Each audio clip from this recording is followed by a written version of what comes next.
Hey, what's good? This is day two, fair value gaps. I believe this is day 11 in the boot camp. Day six of content. Day five maybe of content. I'm not totally sure. Um, These can be about how to spot fair value gaps on your chart. What fair value gaps to regard, what fair value gaps to disregard. What does it mean when a fair value gap gets respected?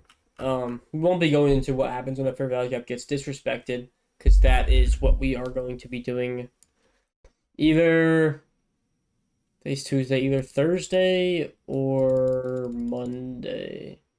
Or I guess Thursday or Saturday. Whenever next couple content days otherwise. Okay, so we learned last video what a fair value gap is. Okay, we learned it's just an imbalance where orders are more likely to get filled. Right? Places where banks, hedge funds, normal buyers, sellers put their orders at that they would like to get filled.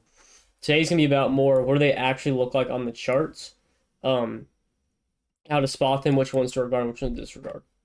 Um, so we learned yesterday fair value, yep, always consists, or I guess 2 days ago, of three candles.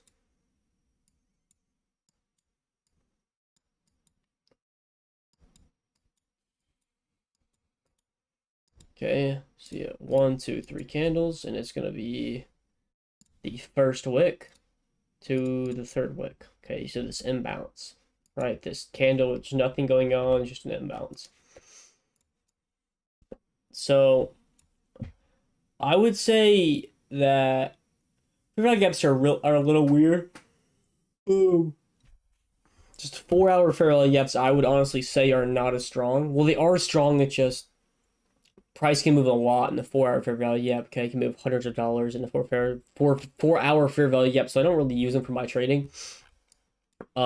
Keep in mind that a 5 minute fair value gap. Here, I'll write this down.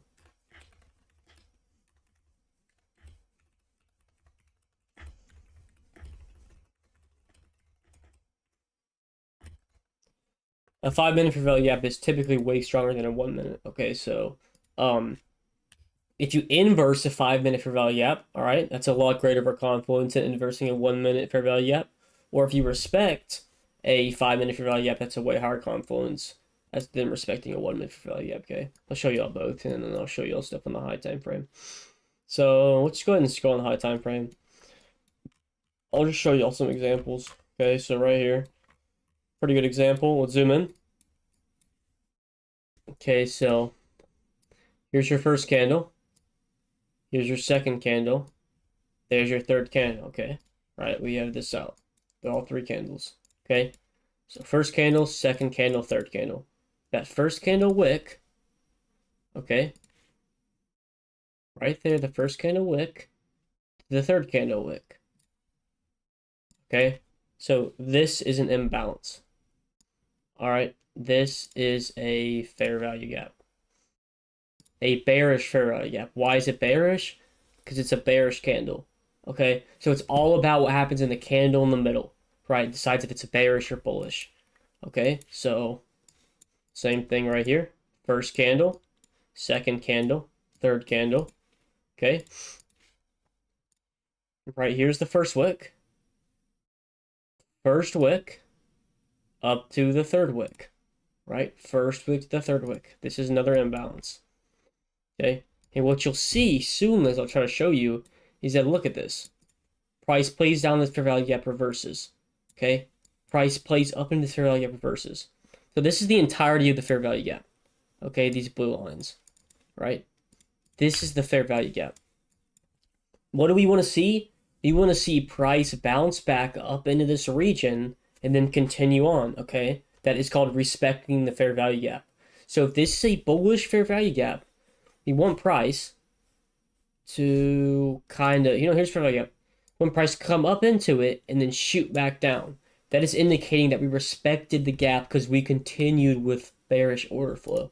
Okay, so as you can see, right? So disregard all of these candles right here, okay? Disregard them. Disregard all these candles. All right, say we're down here.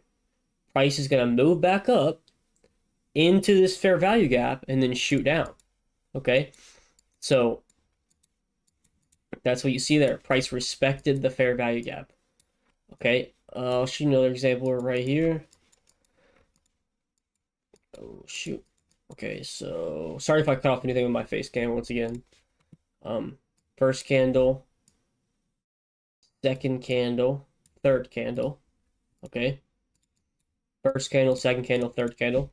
First wick. Okay. To third wick.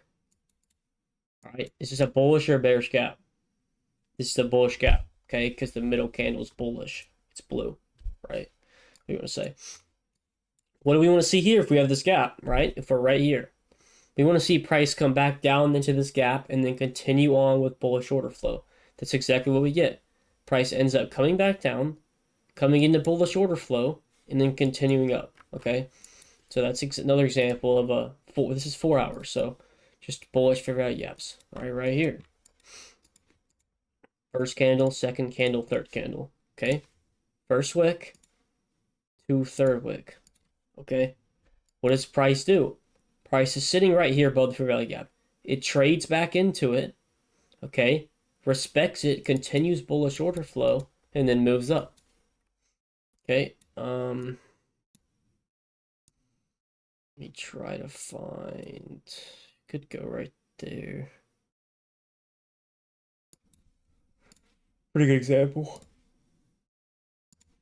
Here's fair value gap, first candle, second candle, third candle. What does price do? It trades back into fair value gap 4 times. Okay, and then keeps going up. Keep this in mind. This is one thing I will say. This might go over some of y'all said. Just keep it in mind. Okay.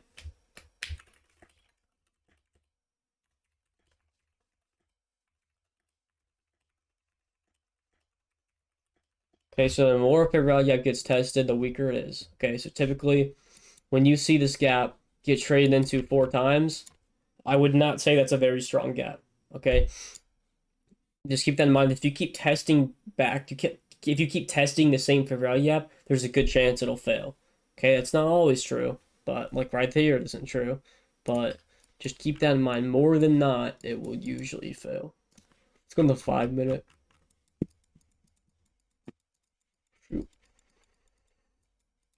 Okay, actually today, I ended up taking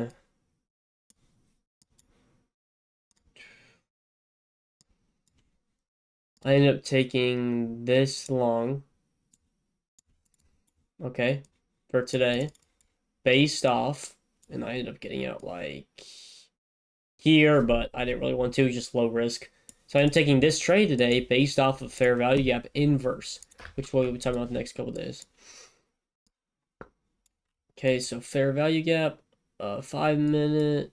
Let me try to find a good one. Oh, here's a good one. It's an easy one. Okay, so we have first candle, second candle, third candle. First wick to third wick.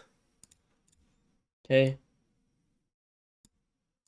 What does price do? Price comes down. It trades back into this bearish fair value gap and then continues down with bullish action, price action. Okay. I'm sorry if this is a little confusing. I'm not gonna lie. I remember when I started trading, watching TJR's Bootcamp, this kind of went over my head a little bit. It's not super easy to grasp. Once you grasp it, man, it's so simple. Okay. Same thing, this gap right here. First gap, second gap, third gap. Okay.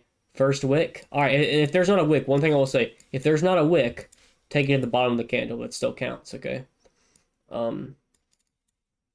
Essentially a wick. It's just you can't see it because there was no extension, right? This candle never moved back up. It just opened at the low.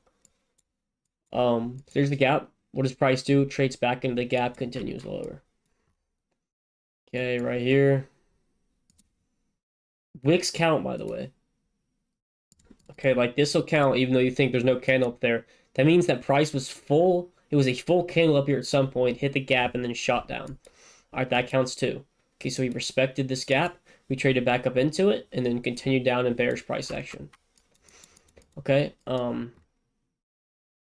so that's all for today. I want y'all to go on your trading view and then give me 10 examples of bearish and bullish fair value gaps getting respected. I might do inverse fair value gaps next content day. I think I will because I use that a lot. Probably use that more than I use normal fair value gap. So, yeah, 10-minute video. That's all for today.